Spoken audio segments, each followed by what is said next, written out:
Good morning student. आज मैं आपके लिए लेकर आया हूँ माइक्रोसॉफ्ट वर्ड का MCQ फॉर्मेट में पार्ट 3।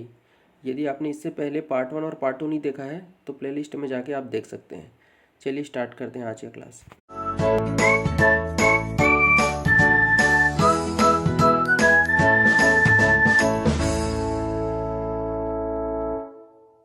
देखिए पहला क्वेश्चन क्या लिखा हुआ है, बैकग्राउंड कलर या डॉक्यूमेंट में डाले गए इफेक्ट खाली स्थान में दिखाई नहीं देते हैं। देखिए दो चीज़ लिखा हुआ है, पहला है बैकग्राउंड कलर। तो बैकग्राउंड कलर क्या होता है, देखिए जैसे ये मेरा देखिए ये जो मेरा पेज है इसके पीछे जो है वाइट कलर दिख रहा है, ये मेरा बैकग्राउंड कलर कहलाता है। तो यूज़र अपने हिसाब से कोई भी बैकग्राउंड कलर चूज़ कर सकता है, बैकग्राउंड में कलर भी डाल सकते हैं या आप इमेज भी सेट कर सकते हैं। दूसरा लिखा हुआ है कि आपने जो डॉक्यूमेंट में इफेक्ट डाले हैं, तो डॉक्यूमेंट में क्या क्या इफेक्ट, जैसे देखिए यहाँ पे प्रिंट प्रीव्यू लिखा हुआ है, ये जैसे मान लीजिए ये आपके डॉक्यूमेंट में कुछ वर्ड मैंने लिखा हुआ है, यहाँ पे आपको जो है नॉर्मल दिखाई दे रहा है, बट इसी में इफेक्ट क्या क्या होता है। जैसे मैं स्ट्राइक थ्रू कहूँ, क्या कहा मैंने, स्ट्राइक थ्रू कहूँ, तो स्ट्राइक थ्रू में क्या होता है, स्ट्राइक थ्रू में आपका सेंटर ऐसे बीचों बीच जैसे कट रहा था, ये स्ट्राइक थ्रू कहलाता है। इसी में सब स्क्रिप्ट सुपर स्क्रिप्ट मैंने कल की भी क्लास में बताया था, सब स्क्रिप्ट सुपर स्क्रिप्ट, जैसे कि ये H2O आपका सब स्क्रिप्ट हो गया, 12th है ये सुपर स्क्रिप्ट है। इसी तरीके से इसका आपका शेडो या आउटलाइन, ये सब आपका इफेक्ट कहलाता है। तो यदि आपने माइक्रोसॉफ्ट वर्ड में यदि आपने जो डॉक्यूमेंट बनाया हुआ है उसमें यदि आपने इफेक्ट डाल के रखा हुआ है और बैकग्राउंड कलर डाल के रखा हुआ है, तो जब आप प्रीव्यू के लिए जाते हैं, इस क्वेश्चन का आंसर होगा ए। जब आप इसका प्रिंट प्रीव्यू देखते हैं तो जो भी इफेक्ट है या बैकग्राउंड कलर वो आपको दिखाई नहीं देगा। अब प्रिंट के बाद आगे एक चीज़ और देख लीजिए, जैसे ही आप प्रिंट ऑप्शन में जाते हैं आपके पास जो है 3 ऑप्शन प्रदर्शित होता है, आप लोगों ने देखा होगा। एक रहता है आपका प्रिंट का ऑप्शन। प्रिंट का ऑप्शन में क्या होता है, जैसे ही आप प्रिंट बटन दबाएंगे वो आपको कहेगा कि प्रिंटर को सेलेक्ट करो, कि कौन कौन से पेज प्रिंट करना है उसको सेलेक्ट करिए, कितने पेजेस करना है उसको सेलेक्ट करिए। ठीक है, एक ऑप्शन रहता है आपका क्विक प्रिंट। क्विक प्रिंट क्या करेगा, जैसे उसका नाम से क्लियर हो जा रहा है, आप क्विक प्रिंट दबाएंगे तो क्या होगा, आपका जो भी बाय डिफ़ॉल्ट सेटिंग रहेगा वो उसी को वो कमांड मान के सबको प्रिंट कर देगा। ठीक है, और एक होता है आपका प्रिंट प्रीव्यू, जिसमें आप प्रीव्यू में क्या देखते हैं कि प्रिंट होने के पश्चात कैसा आउटपुट आपको मिलने वाला है। तो इसी कंडीशन में प्रिंट प्रीव्यू वाले केस में ही आपको क्या होता है, बैकग्राउंड कलर और डॉक्यूमेंट जो प्रदर्शित नहीं होता। उम्मीद है आप लोग को समझ में आया होगा। नेक्स्ट क्वेश्चन देखते हैं, इनमें से कौन सा विकल्प सही नहीं है। देखिए 4 विकल्प दिया हुआ, इसमें से 3 किसी न किसी प्रकार से सही है, एक इनमें से गलत है। तो देखिए नाम से क्लियर हो जा रहा है, टाइटल बार है, स्टेटस बार है, प्रॉपर्टी बार है, डाउन बार है। ये आपके जो आप जैसे ही माइक्रोसॉफ्ट वर्ड विंडो ओपन करेंगे आपके सामने मेन्यू बार आता है। मेन्यू बार में आपने देखा होगा टाइटल बहुत सारे इसके प्रॉपर्टीज़ रहता है। ठीक है, जैसे टाइटल बार है टॉप में दिखाई देता है, जिसमें आपको डॉक्यूमेंट का नाम प्रदर्शित होता है। स्टेटस बार रहता है जिसमें आपको कितने वर्ड हैं, पेजेस हैं, जूम इन जूम आउट ये सब रहता है। ठीक है, प्रॉपर्टी बार में इसका कहाँ सेव कर रहे हैं, किस नाम से, उसका पाथ कौन सा, ये सब प्रदर्शित होता है। बट आपने कभी भी डाउन बार नाम का कोई बार नहीं सुना होगा, तो इस क्वेश्चन का आंसर हो जाएगा आपका डी। चलिए नेक्स्ट क्वेश्चन देखते हैं, insert date, format page number, insert auto text, ये सभी के सभी जो है खाली स्थान टूल बार के बटन होते हैं। मतलब देखिए जैसे कि मैं आपको कहूँ कि हम लोग इंसर्ट मेन्यू में जाते हैं, तो इंसर्ट मेन्यू में आपको क्या क्या दिखाई देगा, आप इंसर्ट मेन्यू में जाके टेबल, पिक्चर, क्लिप आर्ट से ये सब इंसर्ट कर सकते हैं। लेकिन इस क्वेश्चन में मुझसे पूछा यदि मुझे डेट जोड़ना है या मुझे पेज नंबर या इंसर्ट ऑटो टेक्स्ट करना है, तो ये सभी के सभी मुझे कहाँ पे जो है वो मुझे मिल जाएंगी। ये कहाँ कहाँ पे जाके मैं ये सारे बटन का उपयोग कर सकता हूँ, या डेट, पेज नंबर और ऑटो टेक्स्ट मैं कहाँ पे यूज़ करूँगा। क्वेश्चन का मतलब समझ रहे हैं ना आप, कहाँ पे इसको यूज़ करना चाहते हैं। तो जो है इंसर्ट डेट, पेज नंबर, ये सभी के सभी आप जो है हेडर और फुटर में जाके इसको यूज़ करेंगे। हाँ, यदि आप और डिटेल में जाना चाहते हैं तो मैं आपको बता दूं कि हेडर और फुटर का जो ऑप्शन है वो कौन से मेन्यू बार में होता है। तो इसके लिए आपको सबसे पहले इंसर्ट मेन्यू में जाना पड़ेगा। इंसर्ट मेन्यू में देखेंगे आप हेडर एंड फुटर का टैब बना रहता है, वहाँ पर आप क्या कर सकते हैं, पेज नंबर और ऑटो टेक्स्ट, डेट, ये सब ऐड कर सकते हैं। उम्मीद है समझ में आ गया होगा। चलिए नेक्स्ट क्वेश्चन की ओर बढ़ते हैं। क्वेश्चन नंबर 4 है हमारा कि पेज बॉर्डर ऑप्शन। देखिए जैसे ये जो आपको पेज दिखाई दे रहा है, चलिए मैं इसमें से बॉर्डर बना देता हूँ, ये बन गया मेरा बॉर्डर। इसी में सिंगल लाइन बॉर्डर होता है, डबल लाइन बॉर्डर होता है, बहुत सारे ऑप्शन रहते हैं कलर्ड, ब्लैक एंड वाइट में। तो यदि आपको अपने डॉक्यूमेंट में बॉर्डर बनाना है तो आप कौन से मेन्यू में जाएंगे। तो बॉर्डर की बात करते हैं तो वैसे तो इस ऑप्शन के हिसाब से हमारा फॉर्मेट में आएगा, कौन सा ऑप्शन आएगा, ऑप्शन नंबर बी हमारा क्या आएगा, फॉर्मेट आएगा। और यदि मैं मेनू की बात करूँ, मेनू बार में कहाँ पे मिलेगा, तो आपको क्या करना पड़ेगा, थर्ड नंबर का जो हमारा मेनू बार में रहता है पेज लेआउट, मैं यहाँ पे लिख देता हूँ क्या रहता है हमारा पेज लेआउट। मैं ऑफिस 2007 को कंसिडर करके बात कर रहा हूँ। पेज लेआउट आपका मेनू बार होता है जहाँ पे आपका क्या रहता है, पेज बैकग्राउंड लिखा रहता है। क्या लिखा रहता है, पेज बैकग्राउंड। देखेंगे आप लोग, आप इसमें जो अब तरीका बता रहा हूँ उसको फॉलो करके आप कर सकते हैं। Page background, page background option में जाइएगा जहाँ पे आपको पेज बॉर्डर का ऑप्शन मिल जाएगा। इसका आंसर हो जाएगा आपका फॉर्मेट मेन्यू में होता है ये, ठीक है क्या।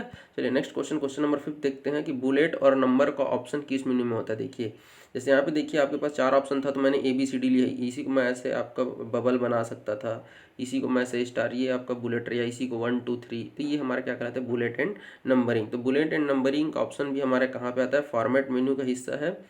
और यदि मैं आपको मेन्यू बारे में बोल ले चलूँ, तो आप जैसे ही माइक्रोसॉफ्ट वर्ड ओपन करेंगे तो आपका सबसे पहला जो मेन्यू बार रहता है, होम मेन्यू बार, तो होम मेन्यू बार के अंतर्गत जो है आपका ये जो सब मेन्यू रहता है आपका होम मेन्यू बार में आपका पैराग्राफ नाम का, ये हमारा पैराग्राफ। एक्चुअल में ये जो मेन्यू लिखा हुआ बेटा, उसको आप ये मत समझिए कि मेन्यू अलग है मेन्यू बार अलग है। क्या होता है कि मेन्यू बार कह देने से वो होम में आएगा, वो मेन है। देन उसके अंतर्गत और बहुत सारे आपके सब मेन्यू रहते हैं, मैंने आपको बताया था रिबन वाला क्षेत्र जिसको बोलते हैं। तो वहाँ पे आपका पैराग्राफ मिलेगा, उस पैराग्राफ में आप जाकर देखेंगे तो आपको क्या हो जाएगा, जहाँ पे आपका पैराग्राफ फॉर्मेटिंग रहता है 4 प्रकार का, ठीक है, उसी में ही आपका नंबरिंग और बुलेट आता है। तो इस क्वेश्चन का आंसर हो जाएगा आपका पैराग्राफ, ठीक है। चलिए नेक्स्ट क्वेश्चन, क्वेश्चन नंबर 6 देखते हैं। लाइन ब्रेक करने के लिए शॉर्टकट की, देखिए कहने का मतलब क्या है, देखिए जैसे मैंने लिखा हेलो लिखा, यहाँ से ले चलते हैं, ये देखिए मैंने लिखा हेलो और क्लास, ठीक है। अब मुझे क्लास को नीचे लेके आना है, तो मैं क्या करूँगा, कर्सर को यहाँ लेके जाऊँगा और मैं क्या करूँगा, इंटर प्रेस करूँगा, तो ये जो क्लास है वो यहाँ से हट के यहाँ से हट जाएगा, यहाँ से हट जाएगा आपका, और ये कहाँ पे आ जाएगा आपका जो है क्लास है यहाँ आ जाएगा। ये तो हो गया मेरा कीबोर्ड के थ्रू, मतलब इंटर बटन को मैं मैनुअली प्रेस कर रहा हूँ। बट मेरे से क्वेश्चन क्या पूछा है, शॉर्टकट की क्या यूज़ करेंगे आप, तो शॉर्टकट की क्या है हमारा, कंट्रोल प्लस सॉरी ये हो जाएगा मेरा shift plus inter. Shift plus inter दबाने से क्या होगा, जैसे ही आप कर्सर को, जैसे देखिए इसी में देखते हैं, यहाँ पे जाके कर्सर को ले जाइए और शिफ्ट प्लस इंटर दबाइए, तो आपका इंटर क्या हो जाएगा, कंट्रोल, और नीचे आ जाएगा आपका इंटर। उम्मीद है आपको समझ आएगा और ये प्रैक्टिकल करके आप देख लीजिएगा। नेक्स्ट क्वेश्चन देखते हैं। MS वर्ड में तैयार की गई फाइल अधिकतम नाम में अधिकतम अक्षर होते हैं। जैसे देखिए आप जैसे कोई भी फाइल बनाते हैं तो उसको हम लोग क्या करते हैं, देखिए इधर आपका फर्स्ट नेम फाइल का नाम रहता है, देन डॉट रहता है, डॉट इसके बाद यहाँ पे एक्सटेंशन रहता है। यदि 7 होगा तो डॉक्स रहेगा, और 3 तक रहेगा तो DOC बस रहेगा, ठीक है।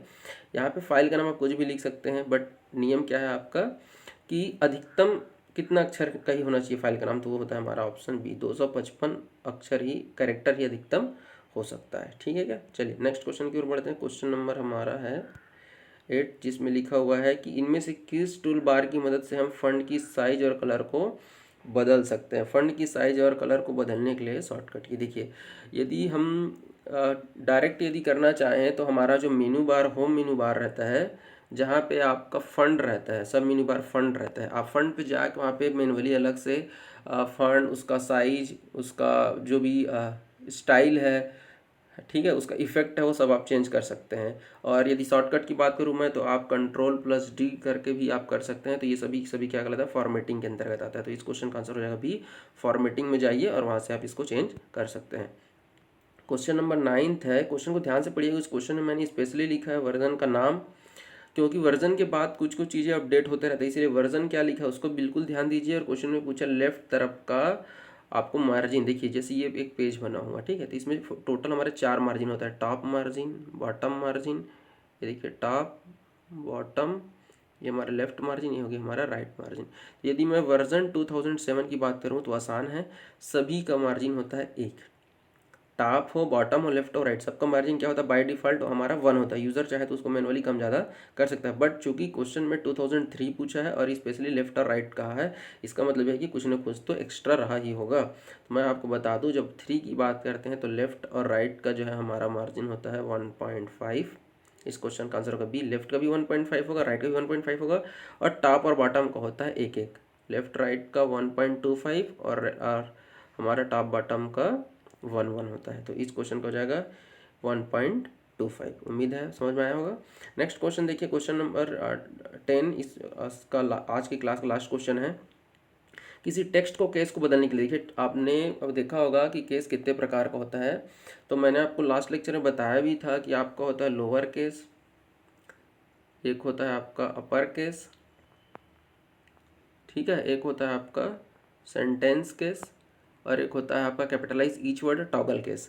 बट यदि हम शॉर्टकट यूज़ करते हैं तो इसमें सिर्फ 3 ही केस पे काम होता है, जिसको मैंने यहाँ पे लिखा हुआ है अपर, लोअर और सेंटेंस केस में। तो देखिए आप मैनुअली जाके कर सकते हैं, होम मेन्यू में जाइए और फंड में जाके आप कर सकते हैं। बट यदि आपको शॉर्टकट तरीके से करना है तो शॉर्टकट तरीके से क्या करिए, आप कोई भी एक वर्ड लिख लीजिए और उसके साथ आप क्या करिए, शिफ्ट के साथ आप F3 दबाइए, तो वो क्या हो जाएगा आपका, अपर केस में होगा, लोअर केस में होगा, या फिर कैपिटलाइज ईच वर्ड जिसको हम लोग सेंटेंस केस कहते हैं। ठीक है क्या, सेंटेंस केस के में हमारा हो जाएगा वो। तो उम्मीद है आप लोगों को समझ में आया होगा, ठीक है। और मैं आपके लिए आज से जो है हम सब एक क्लास के बाद कुछ क्वेश्चन आपके लिए रखूँगा, जिसका आंसर आप मुझे कमेंट बॉक्स में देंगे। तो आज के लिए आपका पहला क्वेश्चन आज का, कि जो आपके टोटल F12 F1 से लेकर F12 तक 12 फंक्शन की होता है, उसमें F12 का उपयोग बताना है आपको। सेकंड क्वेश्चन है कि जो पोर्ट्रेंट और लैंडस्केप वर्ड सुनते हैं माइक्रोसॉफ्ट वर्ड में, वो है क्या। तो आप मुझे इसका आंसर कमेंट बॉक्स में बताएंगे। उम्मीद है आपको क्लास अच्छा लगा होगा। तो थैंक यू।